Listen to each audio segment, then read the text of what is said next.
My name's Chad and I am an alcoholic. Josh, thank you for asking me to come out here and speak.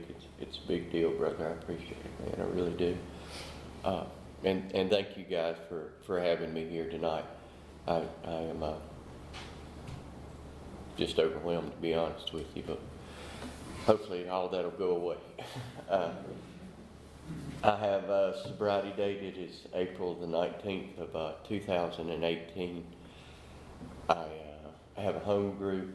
It is the Archdale group. We meet out in Trinity on Wednesday nights at 7 o'clock. It's one of them home groups. If you show up at 5 o'clock, we'll be there. You know what I mean? You show up at 10 o'clock, we're still going to be there. That's why it's my home group, that we just enjoy each other's company. And it's a wonderful group, and we'd love to have you guys out there. I do have a sponsor. He's been sober a really long time, and he has shown me how to do the things that I need to do to not to have to drink. I also sponsor men. That is a huge privilege and a huge part of me being able to get to stay here with you guys. But if it wasn't for them men calling me, you know, when I'm sitting on the couch and you guys ain't doing it right, I don't know that I'd get to be here today. And those men sponsor men, and that just blows my mind completely. But that is the case. I landed on this planet somewhere, 19 years? No, I'm kidding, 50-some years ago. And I was, you know, guys, I hear a lot of folks come up behind this podium and just give horrible tales about their childhoods, you know, just have horrific childhoods. And that's simply not the case, guys. I had a father that worked every day, and I had a mother that stayed home with us boys. I've got 2 younger brothers. And I just say that to say that, you know, there's nothing that I can look back in my past and lay my finger on it. This is why I'm an alcoholic. You know, I'm an alcoholic because I believe I was born with the disease of alcoholism, and I ain't trying to cause no controversy. You know, I know guys that doggone drank themselves into these rooms. You know, I felt like, you know, somewhere along kindergarten I needed to be here with you guys. You know what I mean? I needed a drink, doggone it. Coming up as a kid, there wasn't any alcohol in my house. I had some uncles and grandpas and folks like that run around crazy, but as far as my house goes, there wasn't any alcohol. My mother's father was an alcoholic for sure, and my father's father, I never did meet him because he drank himself right to death in front of his family. So they just didn't drink at my house. There was tales that my father did do some drinking when he was in the service and stuff like that. And to be honest with you, his drinking sounded a lot like my drinking. You know what I mean? He had some wild times drinking, but he was one of them cats that, you know, Mom gave him the ultimatum: you can either be a father or you can be a good old boy. You know, there's no in between. My father was able to sit down alcohol and not drink as a kid. You know, my dad, he coached our ball, and he took us back and forth to everything. You know, my father was the kind of guy that he went to work with holes in his boots, and I had new wrestling shoes, new track shoes. You know what I mean? He was that kind of guy. He just quietly done the next right thing because it was the next right thing to do. I also had a mother that was just willing to just knock the snot out of me when I'd done something wrong. You know what I'm saying? So I was surrounded by people that were showing me what to do. And yet there was still something inside of me that just wasn't quite right. I tell y'all, the best way I can describe it is it's like everybody in this room knows what's going on, and you just won't tell me. You know what I mean? You're getting in your little groups and you're talking about the way things should be, and y'all all break and go do what you're supposed to do, and you left me out. I don't know what to do. I'm just stuck here. I was raised up in a little private church school for grade school. And I'm telling y'all, I was just scared to death of this God they talked about. I really was. You know, they had these commandments on the wall, and you know, there was a lot of them things I was breaking, and there was a whole list of them that I was ready to get on to breaking. You know what I mean? And whatever I wasn't doing, I was wanting to give that a whirl. You know, I don't know exactly what was in me that thought it was cool to lie and cheat and steal and get over on you good folks, but that's what I did. You know what I mean? Like I said, I was alcoholic long before I ever took a drink. I'm gonna roll back to my mom's dad, my grandfather. He was just cool to me. Like I said, there wasn't no drinking and stuff like that at my house. And my grandfather would come in, and when my grandfather come in, my whole world changed, because when my grandfather was there, all of a sudden liquor was allowed at the house. You know what I mean? My mama just let him do whatever it is he wanted to do, because she so desperately wanted her daddy. So that meant there was lots of cards playing and guns shooting and liquor being drunk. And man, he was cool. You know what I mean? I had just never met anybody that doggone cool. And I just would sit up in his lap, and he would sneak me little sips of scotch. And you know, something changed there. You know, my dad was no longer my hero. You know, I don't know what Dad had going on, but it wasn't cool. You know what I mean? I had gotten up and gone to work with Dad, and none of what he was doing was like what Grandpa was doing. You know what I mean? And when he'd leave out, he left me in a conundrum, because that liquor he was sliding me made me feel okay. I can't describe it any other way. It just, all those insecurities and all that stuff that was pounding around in my head all the time went away when I drank liquor with him. And I can remember one particular time I was laid up in the back seat of my mama's Pinto. She had a little Pinto station wagon. My daddy was driving, and my mama was giving my daddy the womp, womp, womp. You know what I'm talking about why'd you let that boy drink that liquor, you know. And I mean, she was just giving it to him over and over, and I could hear the word alcohol, alcohol. And man, that just got my brain to processing. So as soon as I got home and got stable again, I went to reading labels on everything in the house, Josh. I mean, anything that said the word alcohol on it, that was my drink. You know, that's what I'm going to do. You know, vanilla extract. The worst whooping I ever got was Chanel No. 5. Do y'all know that? Great buzz. I mean, just a great buzz. But my mom was mad. I mean, that's some expensive liquor, I'm here to tell you. But I landed on mouthwash, y'all. And my youngins hate when I say this, but mouthwash was my social drinking. You know, if I ever had any kind of social drinking, it was mouthwash. And my son says mouthwash is never a social drink, but you know, I beg to differ.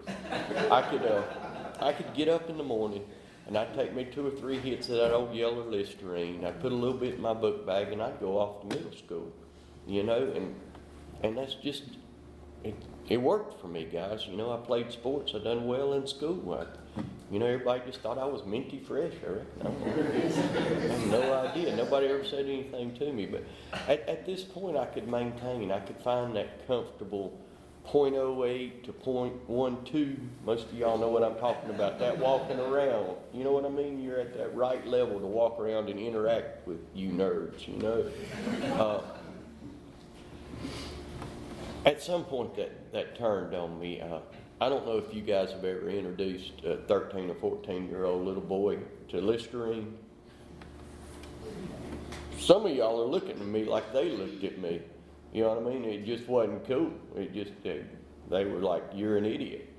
But they did introduce me to stealing liquor out of their daddy's liquor cabinet and raiding the fridges in the garage and stuff like that. You know, they taught me how to drink like a man.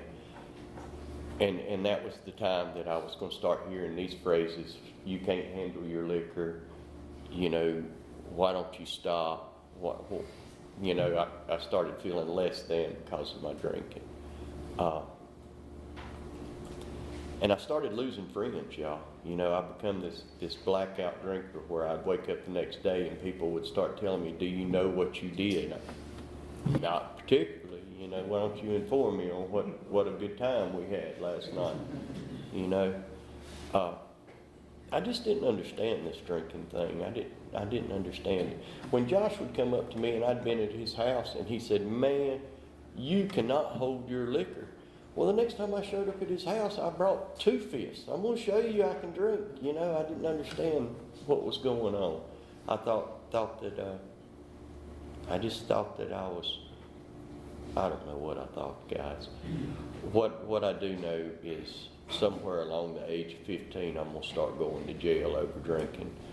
And it was a little piddly. Please don't think that I'm some grand criminal mastermind at 15. I wasn't. I was walking into convenience stores and I was stuffing bottles of Mad Dog 2020 in the front of my pants.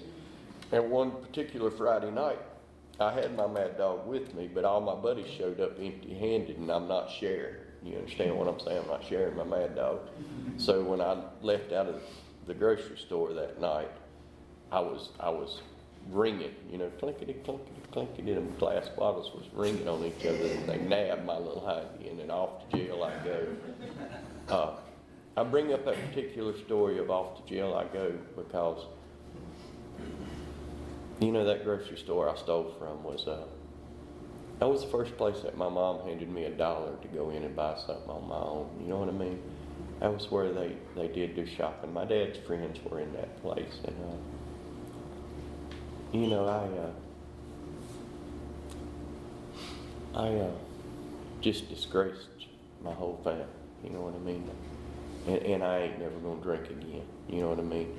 That night when Dad picked me up from jail, my house was kind of rough and tumble. It wasn't no abuse, but if you did stupid, you got stupid, you know what I mean? It was just a rough and tumble place to grow up. And that night Dad picked me up from jail, the disappointment in his eyes was really more than I could afford to pay to take a drink. You know what I mean? I just ain't drinking no more. And that lasted for a while, y'all. You know what I mean? That lasted, I don't know, at least 2 or 3 weeks. You know what I'm saying? Yeah. I think I made it to the weekend. I'm probably telling y'all a lie. I probably made it to the next weekend. I didn't know I could not drink. You know what I mean? Friday rolled around and my buddy said, you want to go? And I said, of course. And back in the grocery store stealing this Mad Dog again, I go. You know, the consequences of a drink wasn't, I heard a speaker one time say it, and it fit me completely.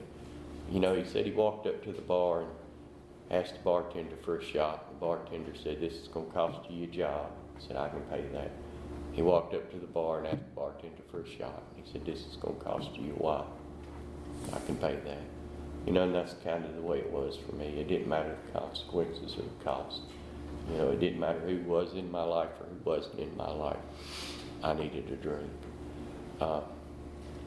So like I said, I've got this thing going on in my head about feeling less than and just being out of control. And, you know, my senior year of high school, I am running. I'm going to give this disclosure, and I'll be glad to talk to any of you nerds outside the meeting. I shouldn't say that. Why am I saying that? Anyways, I'll be glad to talk to any of y'all after the meeting, but I'm just going to leave it at that, you know. If y'all want to know how I drank, I'll talk more about it after the meeting. But I was on the run my senior year, and I just thought maybe that I was lacking discipline. You know what I mean? That I was lacking this. Something was missing in me. So there was some reason that I could go to a party and all my buddies could drink a few beers and I would be the one, you know, stealing cars or wiping out medicine cabinets or whatever it was that I did. So I joined the service, y'all, and I learned something in the service. I learned that if you lock me away and give me a purpose that I do well, that I don't really necessarily have to take a drink in those conditions. I also learned that as soon as you let me go, I start from where I left off. And so that made me the grand old private of the Marine Corps. Some of y'all know what I'm talking about. You know, I made private 3 times. That's tough to do. I mean, it really is. Most time they kick you out the second time you make it, but they allowed me to stay. Like I said, I was good. When I was in the field, I was good. But as soon as they turned me loose on small town America, I went to drinking. And when I take a drink, y'all, I just don't know what's going to happen. You know, I hear a lot of people in meetings say, you know, if I take a drink, it'll kill me. Or if I take a drink, this, that, and the other. I have no idea what happens if I take a drink. If I leave you tonight and take a drink, I don't know if that means a start over chip. I don't know if that means I'm going to go out here and kill a family of 4 with my car. I don't know if I'm going to hang myself later on. I have no idea what a drink's going to do for me. I just don't know. I never have known.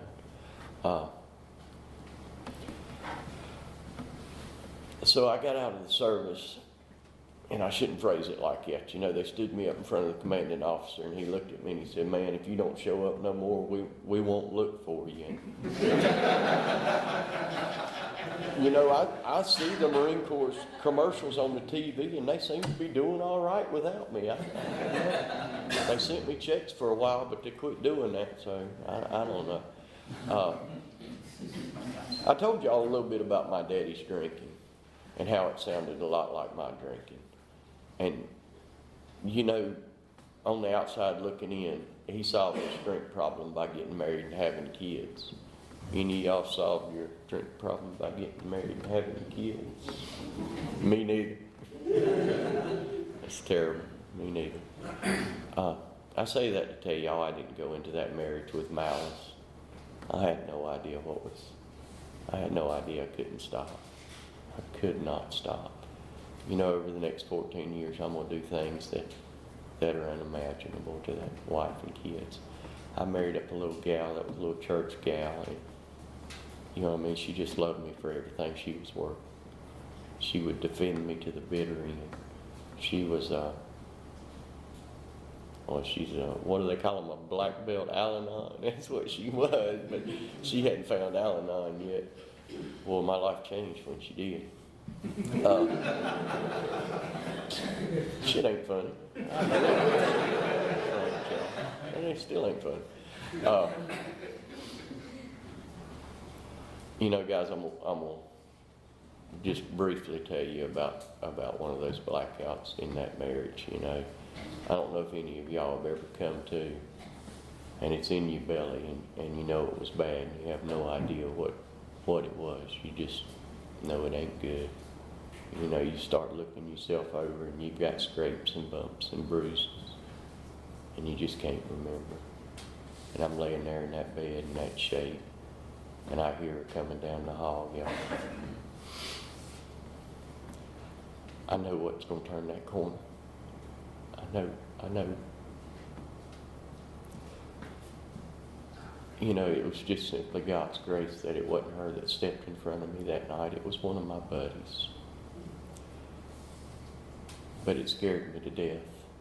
You know, it was going to be one of those moments where I was going to do anything not to do that. I was scared, and I couldn't stop. And that little wife, she had been talking to this preacher cat, and you know, God puts these folks in our lives that are exactly what we need when we need it. And this guy was one of them. He wasn't one of us per se, but he was a Southern Baptist minister, but he was also a former Catholic, former professional hockey player, former Canadian, and he drank up all that. He drank all that stuff away. He knew what it was to drink everything up. You know, when he finally found God, he was at the bottom. He was living on the streets, and at one time he was, he was a rich and famous guy, and he knew what I was going through, and I kind of palled up with this guy. You know what I mean? He done a lot of the things that we do. You know what I mean? He believed in a God. He believed in helping other folks, and like I said, he done a lot of the things that we do. And you know, looking back on it, and I tell the guys I sponsor, you know, I can't be your God. I'm going to do something that's going to disappoint you. I'm going to upset you. And when I do, if you haven't found this power, you know, you're going to have to find some kind of power, and it can't be me. I had made that man my power, and he done that. He had disappointed me, and I just turned away from all of it. I had been without a drink for about 9 months, and you know, my life was good, y'all. Usually when I quit drinking, my life goes bad quick. You know what I mean? 2 weeks after I quit taking a drink, I am real suicidal. I don't know what causes that in me, but you know, if I stop drinking for a couple of weeks, I just don't want to be here no more. I don't understand what's going on, and I just don't want to be here. But like I said, I was doing a lot of things that we have to do not to be like that. And my life had gotten good. We had started a little business, and things were really good in my life, you know. I woke up one Sunday morning and said I wasn't going, and I went off and done what we do. And my alcoholism, it sneaks up on me in ways that I don't understand, really. You know, my alcoholism will sneak up in me in the form of a joint. It'll sneak up in me in the form of a psychiatrist. It'll sneak up on me in the form of a new car. You know what I mean? I'm constantly trying to fill this hole with these material things. And nothing's going to fill this hole inside of me but a God that y'all have taught me, you know. So I was able to kind of keep all that stuff afloat and doing what I was doing until, you know, it all come crashing down. One evening about 2 o'clock in the morning, I would get a DUI, and, you know, that DUI would decimate my family. It truly would. By this time, we had a pretty good reputation in the community. We had a lot of guys working for us. We were fostering children, and all that stuff went away because I took a drink. It just did. And through that DUI was going to be the first time that I was introduced to you guys, and that was in 2001. And I come into the rooms of Alcoholics Anonymous, and I started taking from you guys, never giving anything back. I don't know if any of you guys have done that, but I come in here and I just took and took and took. I didn't understand that for me to get to keep this thing, I have to be willing to give it away to folks. You know, I wasn't trying to sponsor no guys. I wasn't trying to shake no hands. I certainly wasn't going to no prisons or hospitals, none of that kind of stuff. But you guys did show me enough to motivate me to go back to school. I landed in a good career, and as soon as I landed in that career, I was done with you guys. You know what I mean? I just left you guys behind. You know, thank you very much.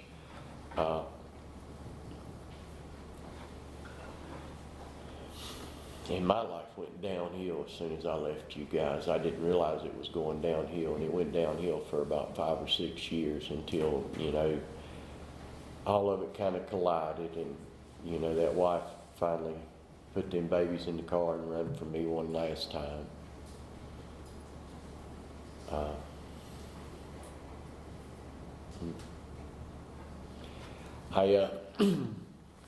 When she left, I'm going to tell y'all something. And this is the doggone truth of it. It was her fault. You understand what I'm saying?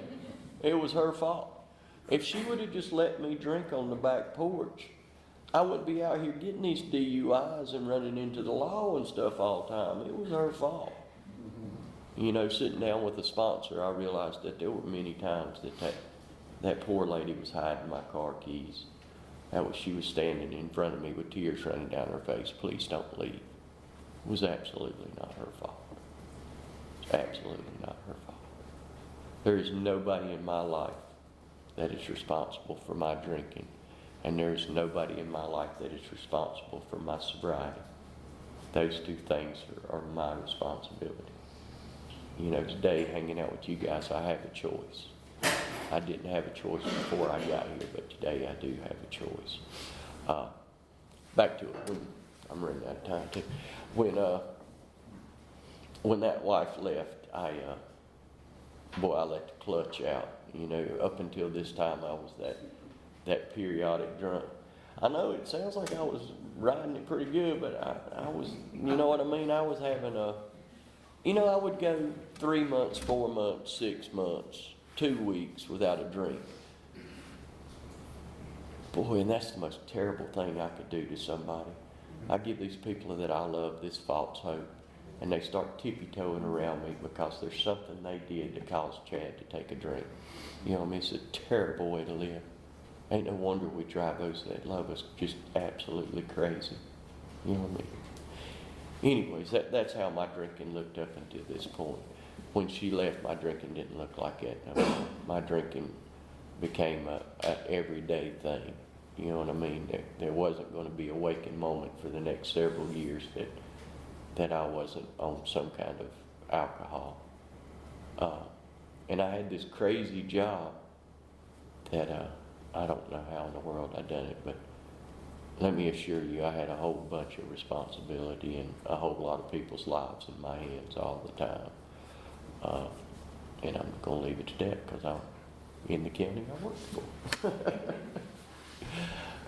It was tough driving in here, guys. All these little stores along 211, man, I'd stop at them things. I could not get from here to my house in High Point without stopping at them stores. And every morning I'd tell myself, I'm not going to stop today. Not going to stop today. Anyways, where were we? We were drinking. That's where we've been all evening long. We've been drinking. And I don't know about y'all, but I am a wife and a girlfriend kind of guy. Some of y'all know what I'm talking about. So I moved on from wife number 1 to girlfriend, wife number 2. You know what I mean? There was no pause. I just showed up at my girlfriend's house and I live here now. Y'all ever done that? Only me? I see somebody back there. Yeah, he done it. I know. That's up. And this poor lady, she was just the opposite of my first wife, y'all. She really liked to do the things that I like to do, and this was going to solve all my problems. The only thing that them two ladies had in common is they both had to run from me. That's the only thing they had in common. It had nothing to do with either one of them women. It's just what it is. So on April the 16th of 2018, y'all, everybody was gone. You know what I mean? I had run off everybody in my life. I've got 2 youngins that, I've got a daughter that's 27. I've got a son that's 22 that love me dearly. I've got 2 ex-wives that love me dearly. I've got a mother that would do anything for me. I've got 2 brothers that just, and all that was gone. You know what I mean? Just gone. My whole human contact at that point was one of them would call law enforcement.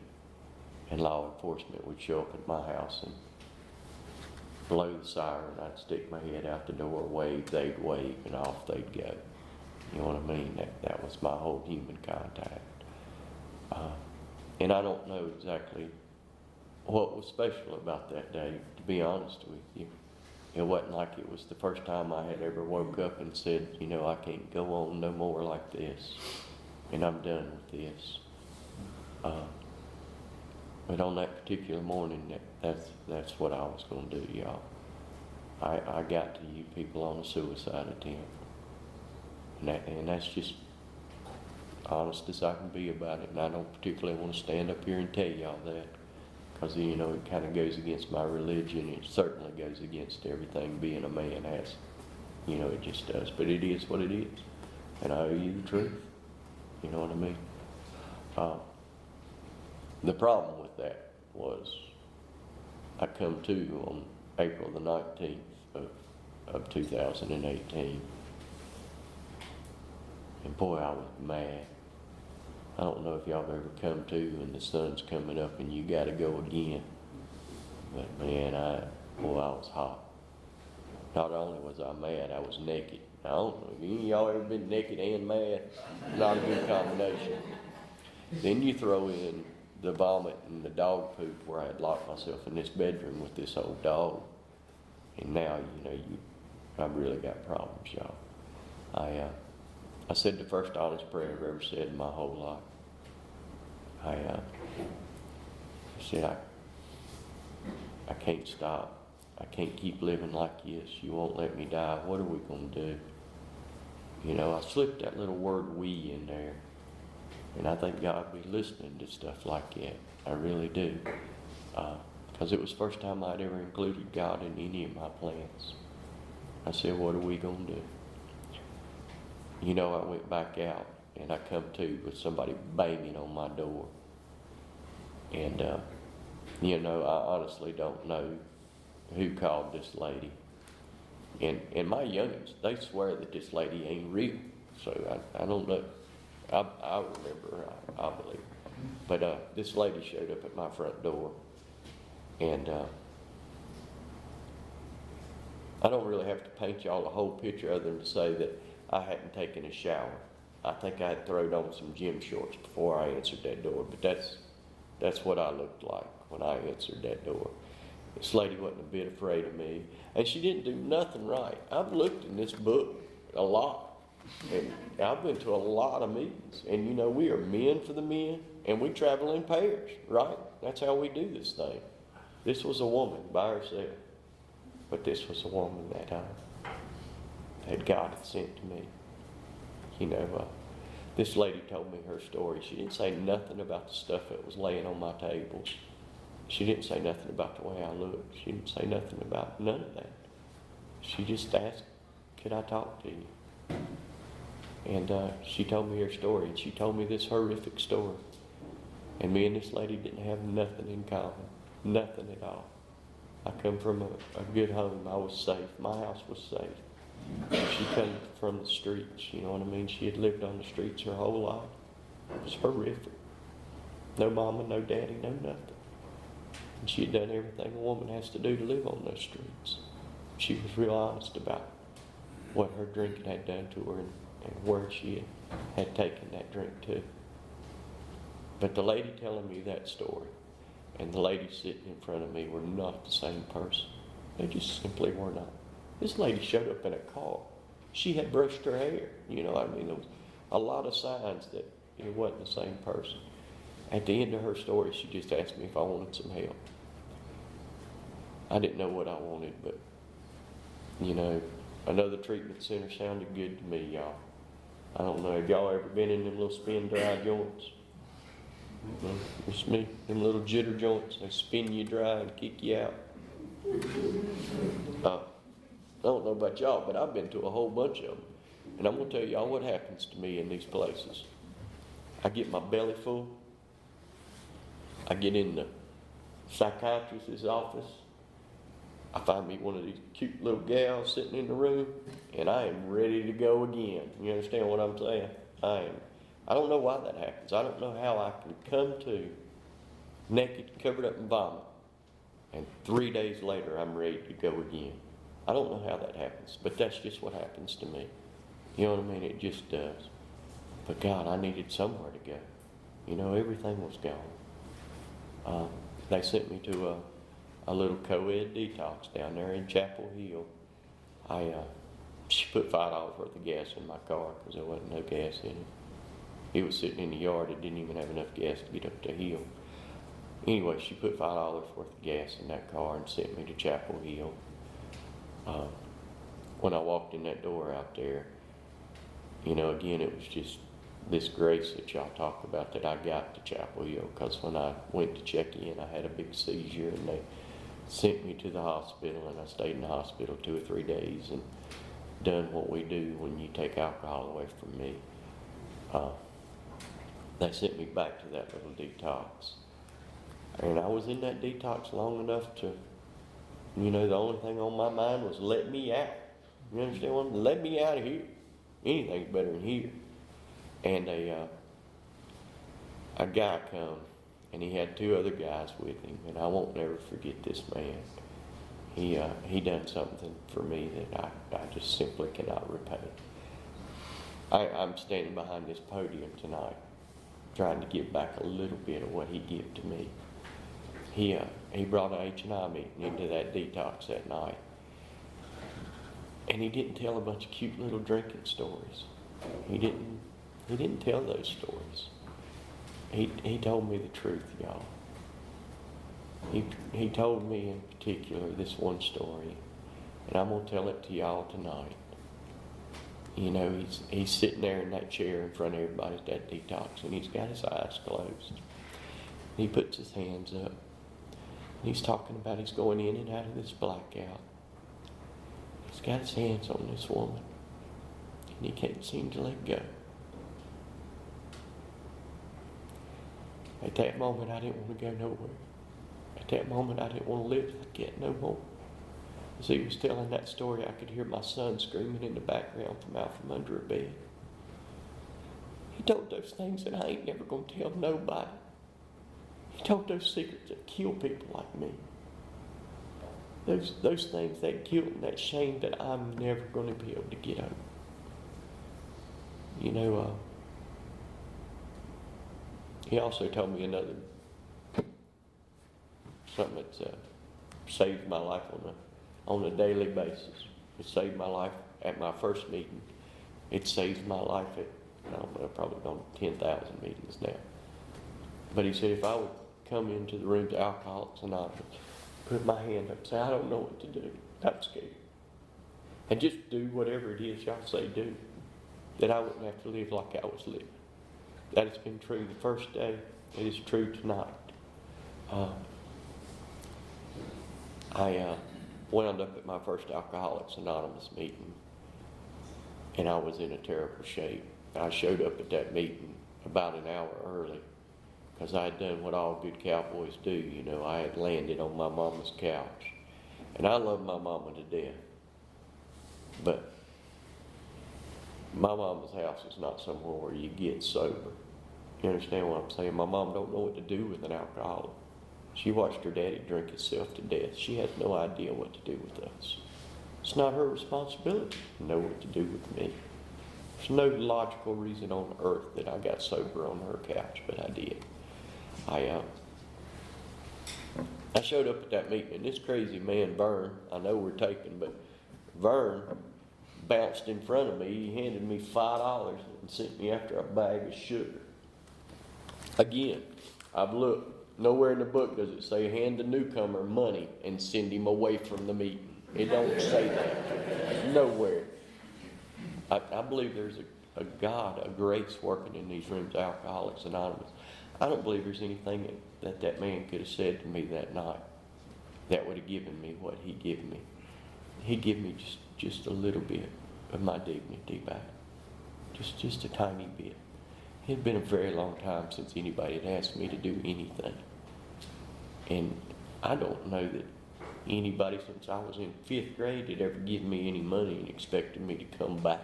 You know what I mean? Not that guy. You know, that guy, he really did give me. You know, he brought my eyes up to eye level. And he also done something else for me. He caused me to go back to that meeting for years and years and years because I was the sugar guy. You guys might need sugar. You know what I mean? He gave me a job. He allowed me to be part of you guys. I found a sponsor, not at that meeting, but a couple meetings later, I found a sponsor. And this guy, he was exactly what I needed. He was AA Nazi. You understand what I'm saying? He had like this list of like, you go to this meeting, you go to this meeting, you go to that meeting, you can't go to them 2 meetings, you go to this, you know what I mean? He had my life plotted out, you know, and he was real upfront with me. He would not sponsor me unless I was willing to pray in the morning when I got up and to call him after I prayed. And he said, that's the only way I sponsor anybody. You know, if you can't do those 2 things, I can't help you. And I'm going to be honest with y'all, I felt silly.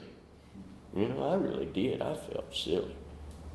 But I called this guy. I got up in the morning. I said, God, it's Chad.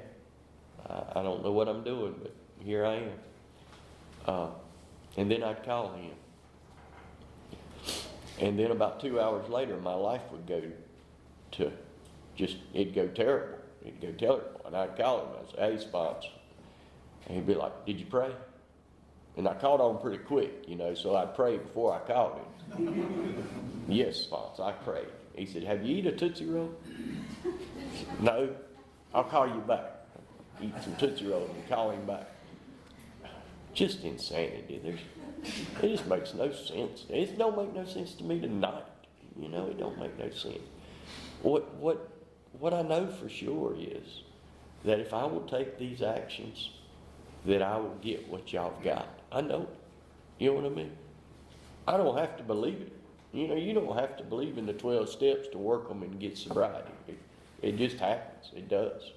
You don't have to believe in the 12 steps to come to number 12 and have a spiritual awakening. But if you work them steps with a sponsor, it just happens. You know, it does. Boy, I'm running real short on time. So, as y'all know, my life was chaos for like 10 years, right? What I didn't know was in that span of 10 years that my son was driving his car up and down the road looking at different telephone poles to see which one would take him out. He was in real bad shape, and I had no idea. I was so selfish and so involved in my nonsense that I had completely missed my son growing up. You know, I didn't really have much of a relationship with him until he was about 15 years old. But this crazy thing happened. And there's just no way that you can convince me that there's not a grace in this room, that there's not a God working.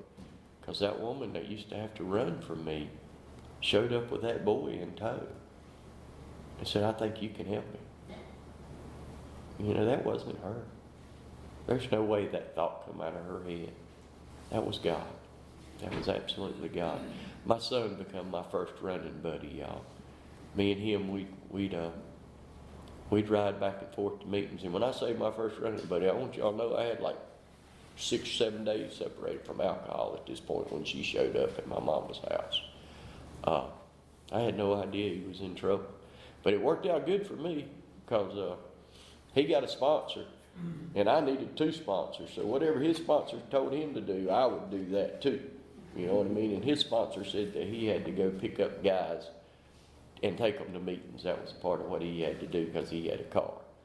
So I'm going to tell y'all exactly what this was like.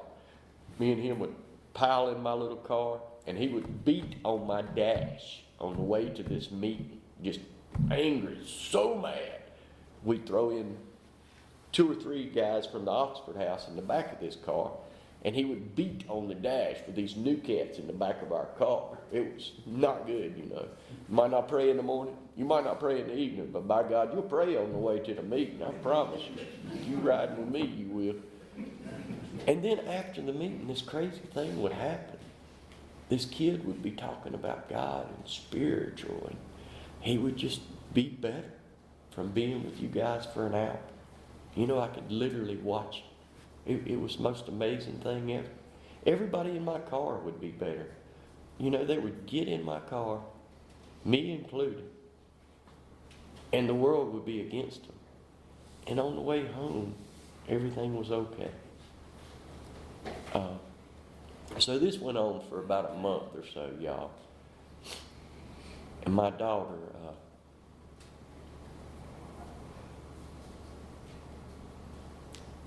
gave my daughter her first drink of alcohol.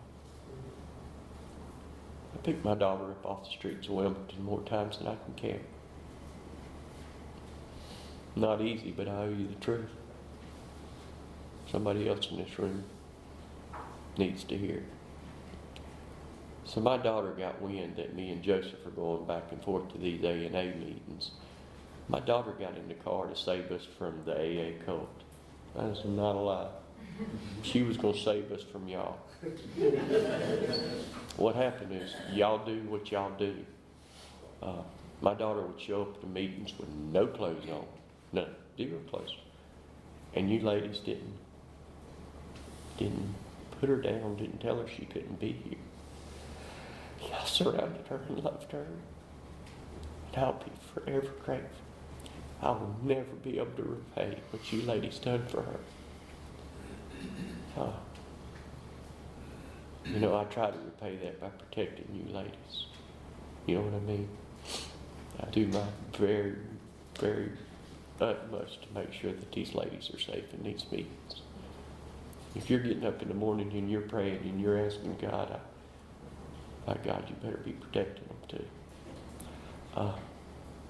This thing happened though. She just kept sitting with you guys. And next thing I know, she has a sponsor. And she's getting in the car and she's different, y'all. I can't, you know what I mean? She showed up at a meeting with clothes on one day. It just blew my mind. You know what I mean? She was sitting with all them scary women that all of us are afraid of. There's a table full of them. Yeah, in here. There's a table full of them. She was sitting with those gals with this book. She had gotten a sponsor. My daughter just graduated college last fall, and she got accepted to grad school a week ago. You guys changed her life. I want to talk about one of the men's before I sit down. So like I said, my son had a sponsor, I had a sponsor, and my son wanted to make an amends. He had stuck his head through his mama's front door and he wanted to fix that door. In between all this time of my crazy drinking, Becca, my kid's mom, had married one of these guys that just does the right thing because it's the right thing to do, guys. They had a big house and a safe place to be, and just, boy, I hated them. I don't want to admit it, but I hated them too more than I could possibly put into words. They had everything. Y'all ever heard that old country song, that ain't my truck in the driveway? This ding dong. But Joseph had asked me to help him fix his mama's door. Thank goodness for good sponsorship. Because all this stuff went through my head. I'm not going over there to that man's house and fixing. He can fix his own door. I'm not doing that, y'all. I'm not doing that. There's no way. I'm not doing it. Right? We're not doing it. We're not going to that man's house. No. So I called my sponsor. All the reasons I ain't doing that. And he let me get it all out. You know what I mean? He's a good sponsor. He let me get all that stuff out. He paused, I paused, and he said, "So you've decided to take a drink," and hung up the phone. Yeah, me too. Me too. And he's right. When I've lost my willingness to do whatever's put in front of me, I've decided to take a drink whether I believe it or not. Y'all can believe I fixed that door. This miracle happened in fixing that door. I can still, if I get still, that peace comes over me right now sitting at the end of their driveway. I got to watch this man and the way he treated my son. The way he treated that woman I love so much. The way he treated me. He welcomed me into his home. He was kind to me. I owed that man an amends. And I made an amends that day, y'all. And my life forever changed. I truly believe that God knew there's no way I could stay sober with that kind of hatred and resentment in my heart, that it wasn't going to happen. This really cool thing happened about a year and a half, 2 years later. My daughter come up to me, and this little boy had asked me to marry my daughter, which was really, really cool, because I love and respect this guy. He's a good guy. But my daughter pulled me to the side and she said, "Dad, I want you to walk me down the aisle." I said, "Of course, no problem." She said, Dad, I'd like for Charlie to walk me down the aisle too. What a gift.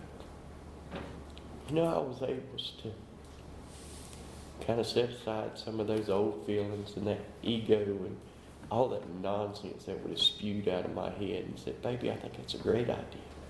I think we should do that. You know, I was allowed to walk my daughter down the aisle with her stepdad, and we had a beautiful time, all because my sponsor hung up the phone.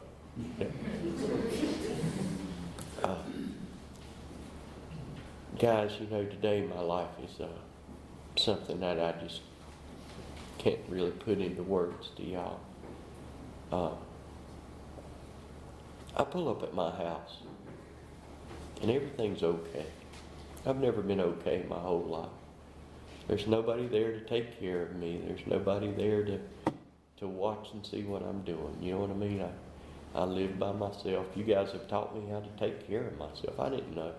Did y'all know that they want the light bill every month, not just once in a while? I had no idea. I come to y'all, they turn my lights out. I'm like, sponsors like you got to pay your light bill, buddy. I had no idea. Somebody had always taken care of me. Today, y'all give me that freedom where I'm okay. I can take care of myself. I get to do a bunch of neat stuff, like come out here and hang out with you guys. There's a treatment center there at the house that allows me to go and be with them on a regular basis, and it is a privilege to get to watch these miracles happen. You know what I mean?